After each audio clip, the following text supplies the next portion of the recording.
To Be an Adventurer, authored by Gail O. Vaughn, narrated by Gail O. Vaughn. Chapter 11, Interrogation. The Flaming Lord's Guildhall was like a labyrinth. A hallway to the left, to the right, a stairwell that seemed to appear out of nowhere and would take you up, down, and back around. It was like nothing Rungar had ever seen. Of course, he had seen such large buildings in his travels, but he had never been inside one. The woman guiding him kept her hand on the hilt of her sheathed sword. Rungar was no stranger to this kind of treatment. Every human he had ever met treated him like he was some kind of threat. Almost every human. There was of course Rota, but he was surely the exception. The woman stopped and turned to the wall on her left. It was a brick wall, like most in the Flaming Lord's Guildhall. Except this one had a white tablet on it. It was about a book's height tall and wide. It had an artfully crafted frame like something you'd see in a holy painting. The next thing to catch his eye was the sign above it. It read, Flaming Lord's Information Report System. Please seek a manager to report any incident. The woman pulled out two different cards with runic etched into them. One was about an inch thick and tall, which she placed into a slot in the wall beside the tablet. Light shot out from the frame of the tablet, intersecting at the center. The light danced and swirled around the tablet until it settled itself into an image. It was a black background, with white boxes with text in them.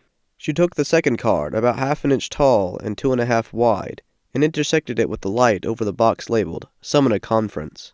The light deformed around the card like it was made of rushing water. The light swirled around again, forming a new formation of labeled boxes. Rungar looked intently at the boxes the lady was clicking, trying to gain as much information as possible. Number of people, 15 to 20. Rank E. Location, Conference Room 2. Time, 5 minutes. When she was done inputting all of the information, she pulled out the card in the wall, and all of the light emitted from the tablet dissipated. Follow me, the woman demanded. Rungar did as he was told. They walked around the maze called the Flaming Lord's Guildhall for some time. Eventually, Rungar thought that not even the lady guiding him knew where he was going. After 5 minutes, they finally arrived. It was a door that had no windows and text written above it saying, Conference Room 2. Why are there no windows? Rungar thought. Something's not right here. Now Rungar was the anxious one, not just the lady. His hands began to shake. He placed them in his pockets, not wanting to show any weakness to the woman, or to whatever was behind that door. The door opened into a well-lit room. It was a long room, and in the middle sat a long rectangular table that stretched out, almost filling the whole room. This is a small room for one of the largest guilds in Larray, Rungar thought. The room was full of adventurers. All of the adventurers sprung up at the sight of Rungar. Their hands crept over to whatever weapon they were holstering. Have a seat, the woman demanded, while pointing at the chair in front of Rungar. It was at the foot of the table, and faced away from the door. The woman took the seat adjacent to Rungar, the head of the table. Even though Rungar was surely taller, and the floors looked flat enough, Rungar felt as though the woman was higher than him, more elevated. Captain Dyer, what is the meaning of this? A man shouted, pointing at Rungar. The man was big, very big, almost the size of Rungar, only a head shorter. His face was filled with anger, something that Rungar wished was less common from adventurers. The lady who led Rungar to the conference room responded. Sit. Her body did not move one bit. Only her eyes slightly glared at the man. To Rungar's surprise, he listened. It was amazing.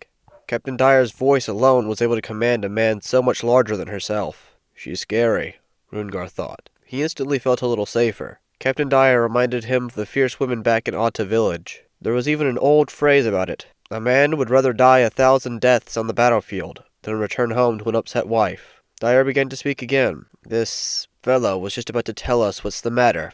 Sit down and listen. The man grumbled and turned to Rungar. All right, spit it out, Peak. Rungar's whole body shook. He almost leapt out of his seat and over the table towards the man. But the 20 or so other adventurers deterred this. Their presence were like chains pinning Rungar to the floor.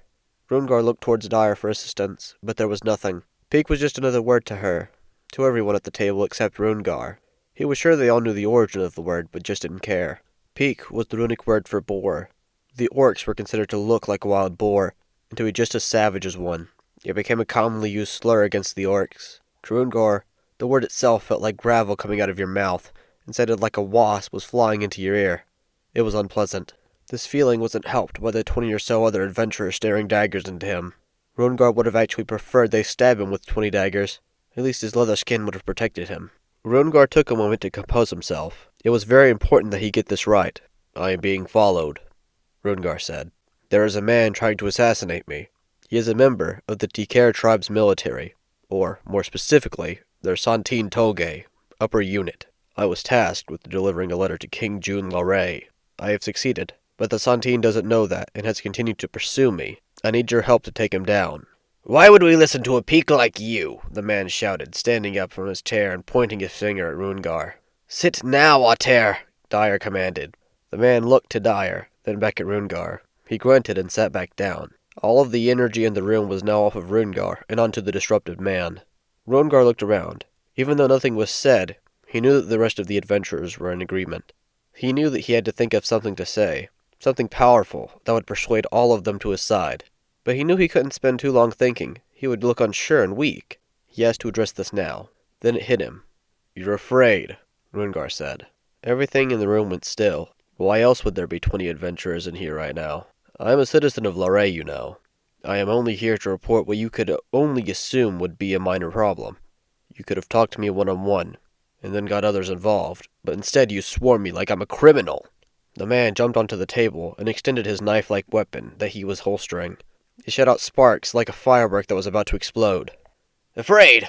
Why should I be afraid of someone like you?" Dyer jumped onto the table after him. She took the man by the head and slammed him into the adjacent wall. He fell to the floor. He looked back up at her while covering his injured head. Dyer unsheathed her sword, pointing it towards the man.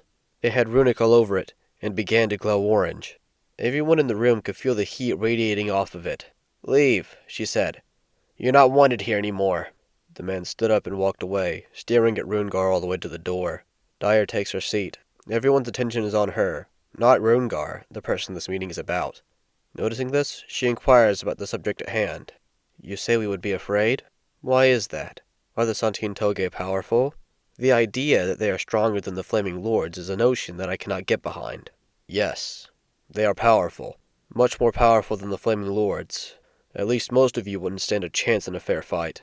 The adventurers in the room looked around at each other, in disbelief, as if Rungar had just talked on to God himself. "Explain your reasoning," Dyer demanded. Rungar has to think for a moment on how to best describe the gap in power between a Santin Toge member and an adventurer. Rungar stands up from his chair, allowing his massive shadow to stretch across the room, ensnaring all of the adventurers. "I am the most powerful person in this room, am I not?" Dyer makes direct eye contact with Rungar. "Go on," she says, refusing to acknowledge his claim. "I am just an average orc. The Santin Toge have been trained for all of their lives to be weapons of the Tikar military. If you are scared of me, then you should be more than terrified of them." Everyone's face grows pale, except Dyer's. "What do you propose we do against this foe?" She points to her left eye, which was grossly disfigured from some kind of deep slash wound. "Peaks don't take kindly to weapons." Rungar sat back down. He was horrified by the implication that she had lost an eye against an orc. This revelation brought more questions than it answered. Was she scared of Rungar? Did she hold a grudge against orcs for the tragedy that had befallen her face? Will she eventually take it out on Rungar? Rungar answers her question. "We ambush him. We can take him out with sheer numbers. We will need to use lightning magic. It's the most effective elemental magic against orcs. Seems like that covers everything we need to know. If anyone present does not wish to participate, you may leave now." 6 adventurers stood up and left the room quietly. "With everything laid out in front of us, our course of action is clear." "Let's go kill us a peak,"